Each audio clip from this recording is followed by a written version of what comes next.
Car shopping should feel exciting, not confusing. And with CarGurus, you get the confidence you deserve. They cut through all the noise so you can actually see the best deals on the cars you want, because when it comes to the big purchase, you deserve the best deal. And CarGurus makes the whole process simple by giving you real information, real deal savings, and more listings than anyone else, so you can shop the way you want. CarGurus connects you with trusted dealerships with a transparent and hassle-free buying process.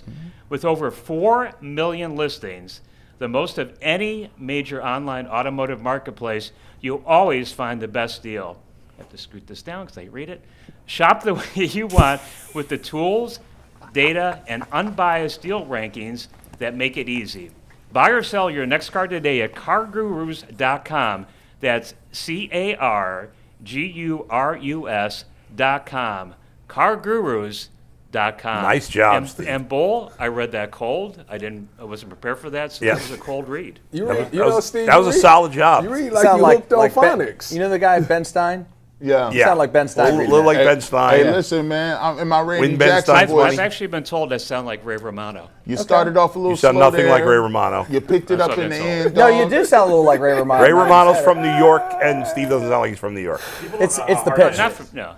To read. To do those commercials? Very hard. It's almost as hard as finding somebody that can catch a punt. I mean, See, we go. Takes a skill. And Takes we're a off certain and skill. running. It was violent. Or to pronounce the name of the punt returner who can't hold on to the ball. Zach Jackson is with us. Zach, the Browns are a disaster in that area. It have been for a while. yeah. I don't know. It's something they've tried to address the last couple of years, but it seems like every time they try to do it, that player gets hurt. For this team, they chose a 32-year-old kick returner who was last good in 2021, and then he obviously didn't make it. So they've been playing this kid who's struggling. Yeah. You know, he Are you probably shouldn't be out. talking about DC? Yeah, What happened to him? he got hurt. He's on IR. Every kicker they get. Jakeem Grant? Yeah. They got him. He Hines. Naheem Hines. What's the guy? The Right. guy from the 49ers that was Goodwin? Marquise Goodwin. Goodwin. Well, he wasn't a returner. Man, they every speed bike guy. Anthony Schwartz. Never mind. He No, would get hurt. man. Yeah.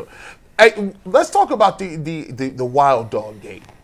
So let's get to the wild dog. Do you believe they will run wild dog this week, or will they let the man throw the ball and handle the ball in the goal? I mean, they're going to run it this week because of the weather and because of the circumstance, right? Like, the biggest problem this week is the state of the offensive line.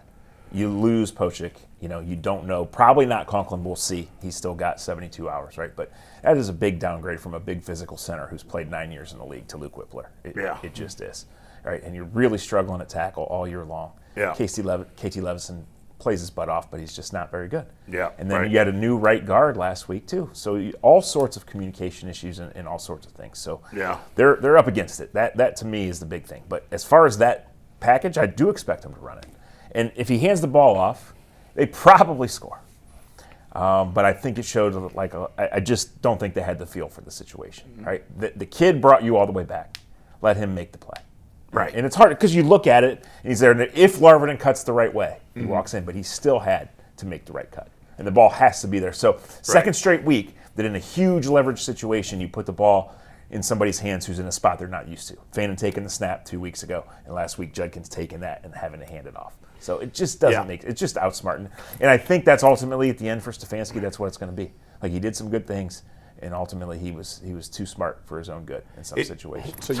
Tommy Reese is calling the plays, but that's something that you're not running that without That is something Stefanski. you decide. Every Friday they work on their 2-point Yeah. plays, and they're not just different if you use them, but it's based on what you think about that defense. Right? And they had shown the Wildcat formation however many times. They've had great success with it. Yep. They hadn't shown anything else out of it. So they thought they got the right read. It's just in that time, like, you're dead, right. and Shedeur brought you back from the dead. So let Shedeur make the play. Right. If you run that play to Shedeur Sanders, and we don't know what they were going to run the first 2-point because they didn't get the snap, but 3 guys are going to be covering Harold Fannin.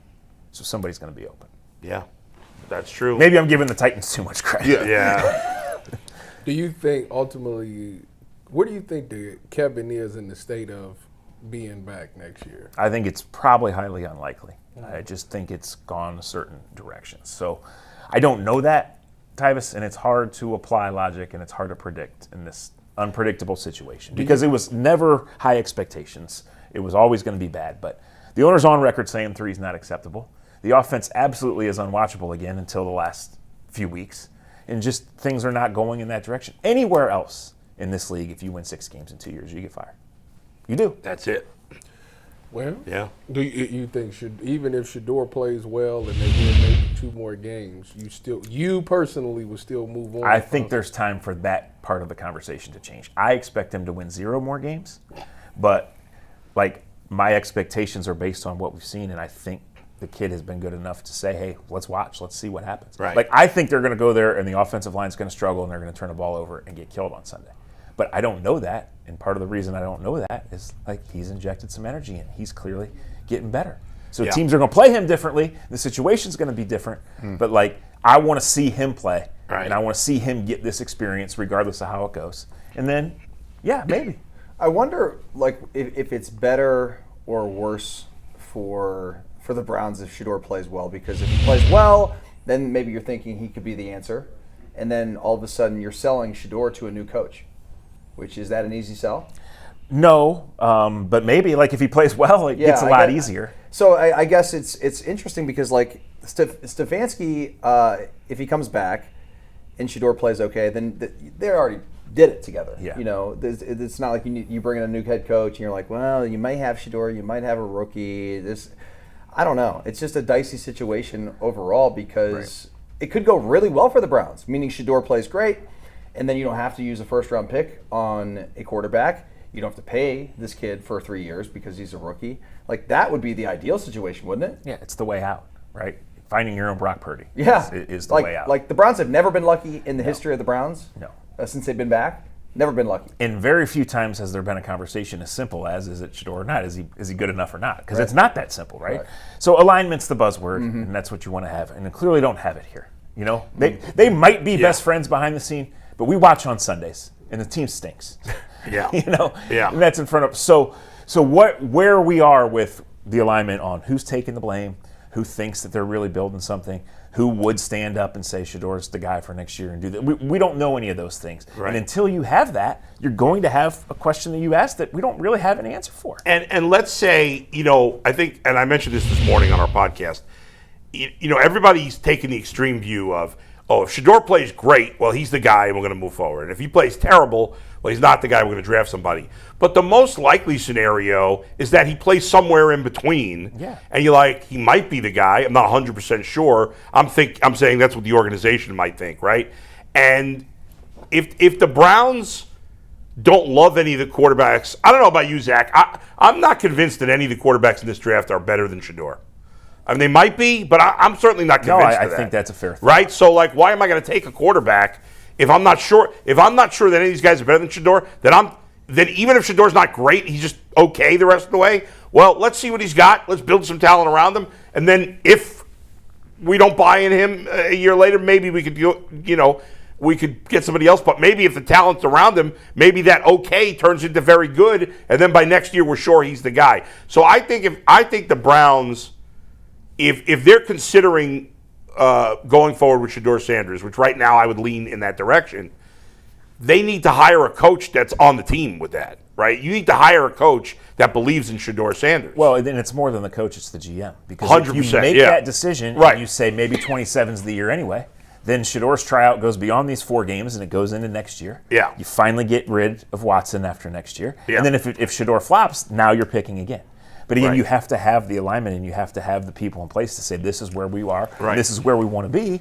And right now it's simply evaluating Shedeur, and it's Shedeur getting the experience and playing basically playoff games the next 3 weeks because all 3 teams are playing for their playoff lives and different things. It's going to be a great experience for him regardless of how it goes, and it should give us a better feel on where he is and if he's ready to be a winning start. If you look at the Browns' schedule next year, and a lot can change in this league and does, it is so much more manageable than it's been. If the Browns put out a decent... What divisions are they playing? They play the NFC South. So Baker doesn't come here; they go to Tampa. Right. Okay. And they play the AFC South. Oh yeah, great. Yeah. I look at it, and I've been on Stefanski for 3-4 years. You already know where I stand on Kevin Stefanski, but I'm nobody's fool either. Let's just be real. You take a look at the teams that the Cleveland Browns is playing down the stretch. These teams are all fighting for playoff positioning, and they got marquee guys at quarterback. I think we will be kind of naive if we're saying, okay, well, Shedeur plays well in these games. Like, you're naive if you think that that's not going to reflect positively on the head coach, because they're going to say, because the thought process is, okay, well, if this seems to be working, no matter what we think about it, if it looks to be working and the quarterback is playing well and it looks like they're doing some things and he's playing competent football, and if you come away thinking at the end of the season, Shedeur Sanders is the guy, it'd be naive to think that Kevin Stefanski does not have a chance to mend anything and say, well, look, it worked out. I don't understand how that would not be a process. I agree. I think since October we've been talking about the optics of these games coming up. What's the stadium look like? What are the Browns playing for? What's the product in December with these rookies, right? Right. Like, and that was in October. Tyvus was still saying they were going to be 11-6, but the rest of us were like, man, it's going to be 50,000 Bills fans, right? It's going to be bad weather. It's going to be everything you want. And if it's going really poorly, and the owner's view might change. First of all, That was cold. first of all, Zach's dead on. no, he's not dead. He's wrong because I never said 11 in anything. I might be off by a game. I said 8-9. I think you said 9-8, didn't you? I said 8-9. He said 9-8. I said 8-9. That's a lot of Roll the tape. Roll the Roll the tape. tape, Mike. I said 8-9 because last week it officially died, and a little tear came down my eye when I seen It Quinn unofficially died week one. When but, Quinn yeah. Shide didn't pitch that ball, look, I shed a tear a little bit. I really Yeah, did. look, we're guessing. We don't know the thought from the inside, Yeah. and it can change based on these 4 games. But Yeah. I think it's a fair thought right now to look at last week and say, the quarterback played well and the team lost. Like, I think that was a positive Sunday and a positive week for the Browns. Yeah. And I really mean it. Like, if Shedeur has a positive week, like if practice is going well and he builds this connection with Judy, who has to be on the team next year, Right. by the way, right? If Harold Fanning keeps going, like, if they get beat He's got a good 27-10, they get connection beat with 27-10. Fannin, Yeah, Shedeur is probably in a spot where he's going to be a 5th-round pick. He's going to be an underdog. So it's not just play well. It's show you're the leader of the team. Show guys rally around you. Show you can bring the team back. Yes, it was his interception that put him down, but that game was dead in the water, and all of a sudden it wasn't. So Right. it didn't end a certain way. But you know what? Like, we'll see. And if they don't get the 1 pick and there's not a number 1 knockout, then it's a lot easier to make the case of let's take the best available player, let's trade down, let's do whatever, and let's roll with Shedeur for a year because we're headed for the future anyway. This is nowhere near a 1-year fix. So What might this team look like if you use 3 top 35 picks on 2 tackles and a wide receiver? Young and they bad, hit? but Right. you're onto something. Yeah, but headed in the right direction. Headed in the right direction. Is So the with key. so right now the Browns are slated to pick 4th. If you was the general manager and making the decisions, do you have where would you go? Now, I would not rest easy thinking I had to pick a wide receiver at number 4, or one of these left tackles who none of them are projected in the top 8. Now it's early, right? But like a lot of these guys are known commodities. Everybody taking said it was going to be the Caleb Utah guy Downs. or the Miami guy. Yeah, and that's you probably can't. Tyvus. You cannot take another defensive player. Hey, man. That's the whole thing. You're probably at the point in your rebuild where you should just be taking the best available player. And Caleb Yeah, Downs is going probably. to be a knockout. You think But it's gonna be an uproar? you can't. You You can't. can't take another defensive Because the Why construction of this offense is so poor. And the top 6 offensive linemen do not have contracts. take bang And none of them are trending Caleb- upwards of Miami. 50. Caleb None, not a Downs. single guy. Mike, you had a question for Zach. Go Yeah, ahead. Zach, we did this topic yesterday, and you have a little more insight into what goes on behind the doors in Berea. But we talked about how much credit, if any, Stefanski gets for Shedeur's development of late. We obviously had the breakout game.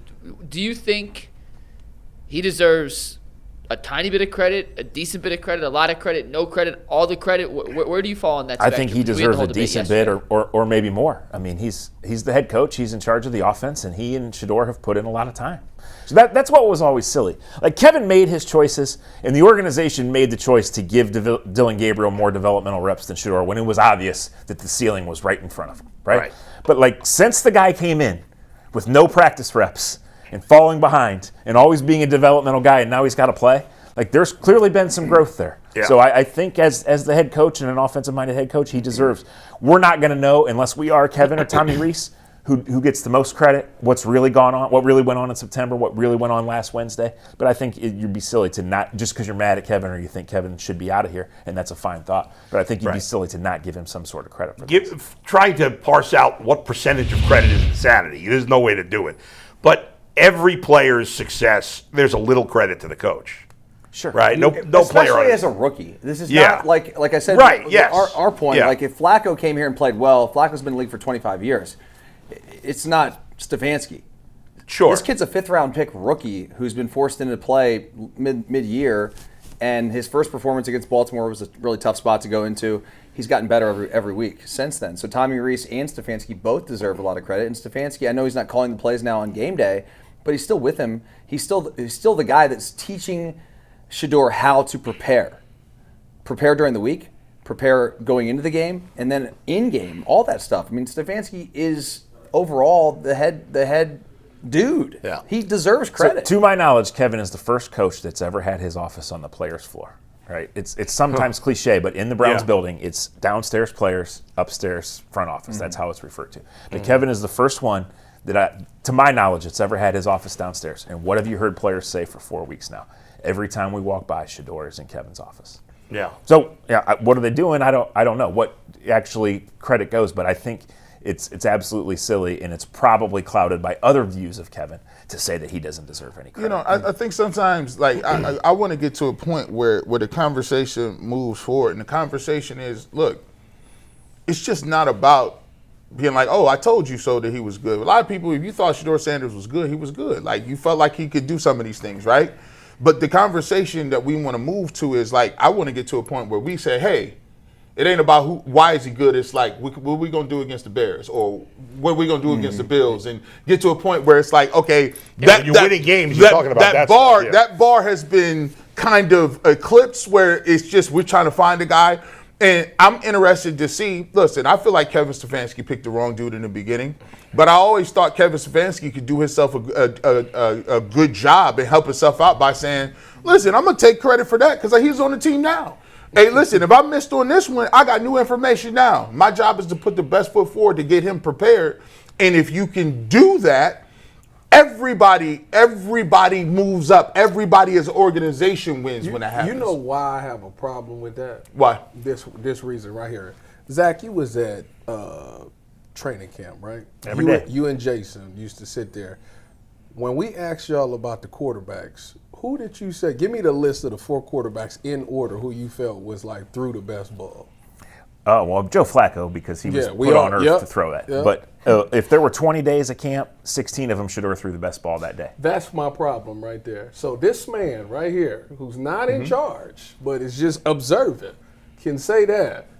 Kevin couldn't. Well, the reality of the situation, Tyvis, is we was talking about that from Jump Street. The evaluation of Kevin Stefanski and what he sees as a quarterback, I don't trust it. That's my point. But here's the thing, though. He's not the coordinator no more. So now, if you're not the coordinator and you out the building and we could get something together with Tommy Rees, all you got to do is control the timeout flag, Kevin, and figure out the timeouts and the challenge flag. My thing is now that we're here. Kevin told 2 lies that's really messed it up with a lot of Browns fans. It's an open competition at quarterback. Dylan Gabriel gave us the best chance to win. Those 2 things, I already told you. I would have got rid of just G. Bush. I'm just saying we could revise. I wanted to. I was trying to go 2 years ago with Kevin. I was wilding out. All I'm saying though is this. I'm just throwing this out there. Say for instance, you watch the Bills. I do. Let the Cleveland Browns go out there and beat the Bills. I'm gonna tell you this: they're gonna keep every scout. They're gonna keep every dude in the cafeteria because what they gonna keep every Bubba Ventrone? Oh, everybody coming back. No, hold on.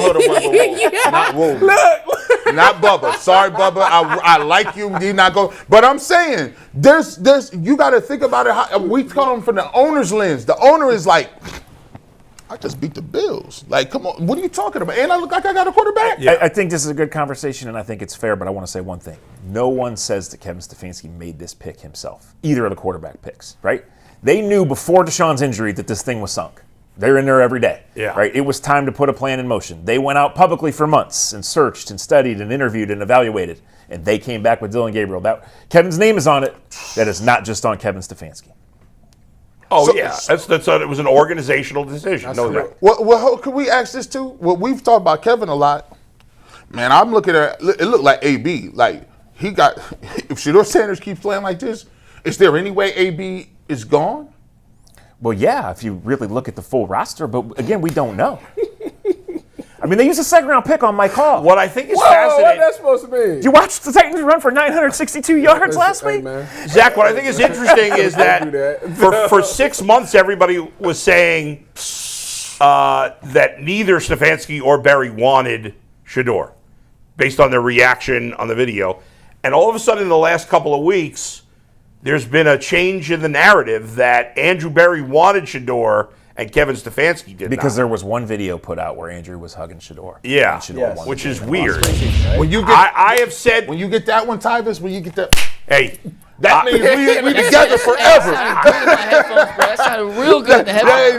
That means we together forever. I have been consistent. There's a 6-year track record here. You saved me. That's what he Kevin said. Stefanski and Andrew Berry have been terrible at their jobs over the course of 6 years. I don't know how you can deny that. Every to me, number they both backs got to that be up. fired. Every number backs that everything backs that up. And although the draft was good this year, it's really good if Shedeur Sanders is a hit. Then it's another level. That to me is not enough to save Andrew Berry. For me, Look at the I'm O-line. firing them both. I've consistently said I'm firing both. I'm firing them both. So if he hits, you saying if Shedeur Sanders is a hit, I'm still firing him. there's Andrew Berry didn't. I don't believe Andrew Berry wanted Shedeur Sanders either. I agree. He did not want Shedeur here's Sanders. my That was a pushback. Jimmy Haslam pick. Here's my pushback. Yeah. They traded Joe Flacco, and I know Kevin Stefanski didn't want to trade Joe Flacco. So who told him to do that?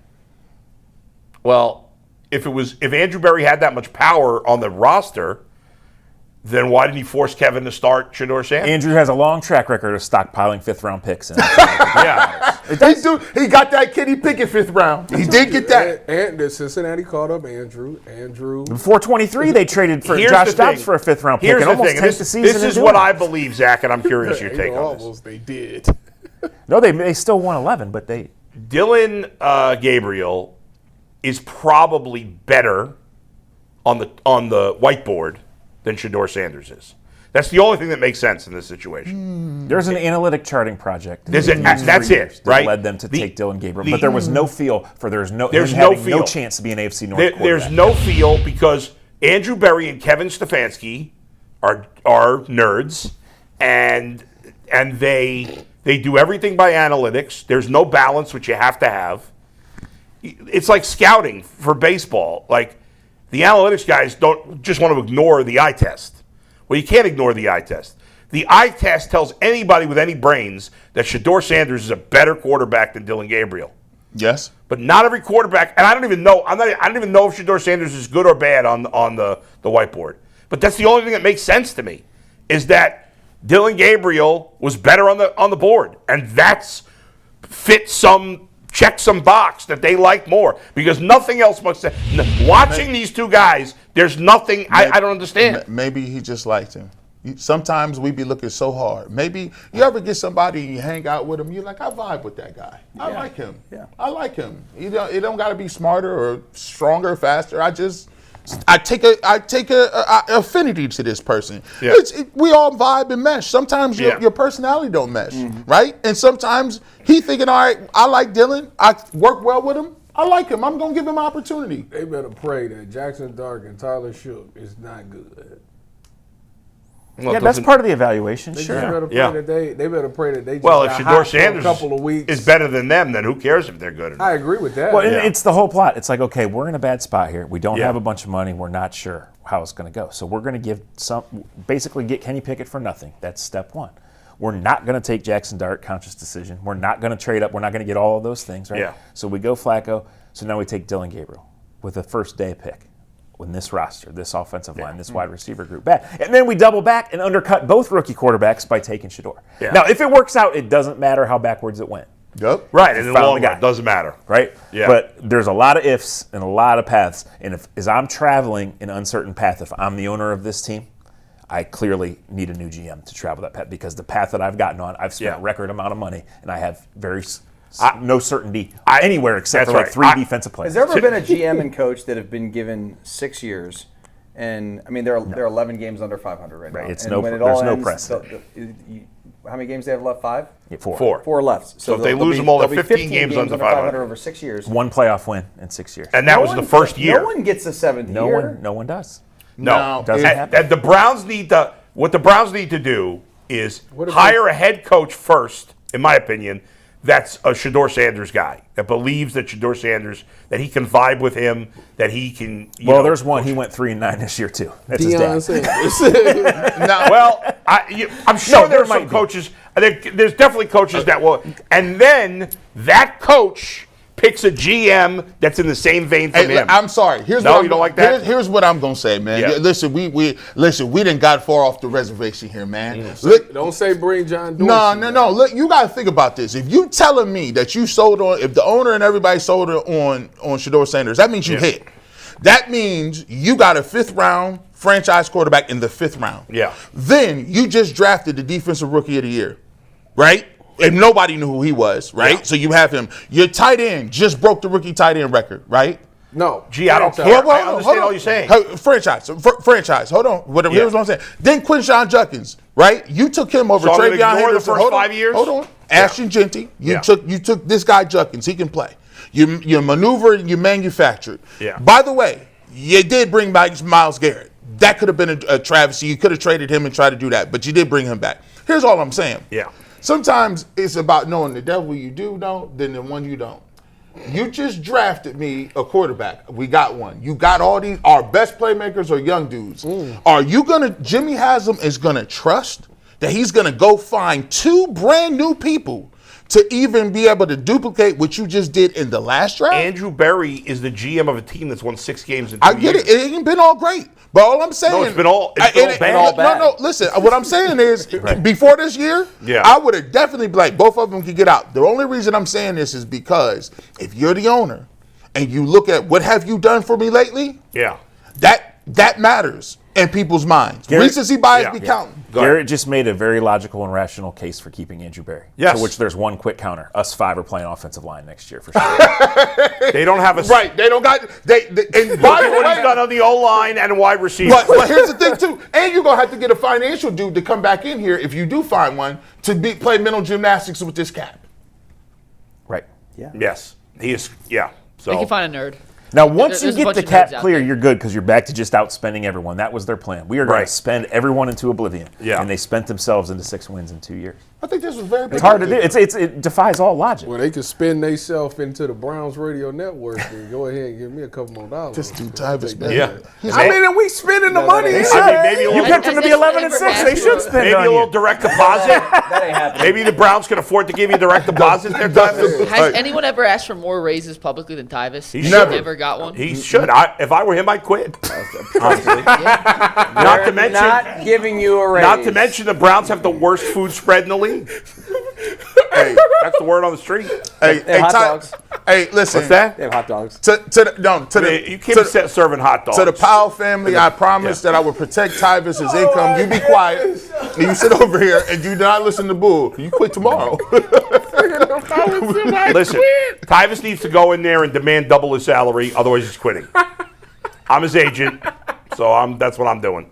All right, Zach, Zach, you good second stuff, it? man. All right, guys. Thank you. We'll talk to you later. That is Zach Jackson, the friend of the